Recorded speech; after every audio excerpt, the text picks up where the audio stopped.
If you need to request a refund from PayPal for payment you made, follow these straightforward steps to ensure a smooth process. Step 1.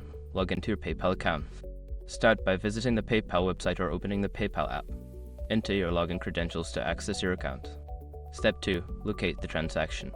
Once logged in, navigate to the Activity section. Here you can view your recent transactions. Find a payment for which you want a refund. Step 3. Select the transaction. Click on the specific transaction to open its details. This will provide you with more information about the payment, including options for requesting a refund. Step 4. Request a refund. Look for the option that says Report a problem or Request a refund. Follow the prompts to submit your request. You may need to provide a reason for the refund. Step 5. Wait for the response.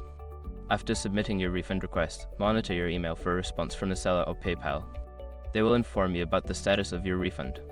In conclusion, following these steps will help you navigate the refund process on PayPal effectively. If you encounter any issues, consider reaching out to PayPal's customer support for further assistance.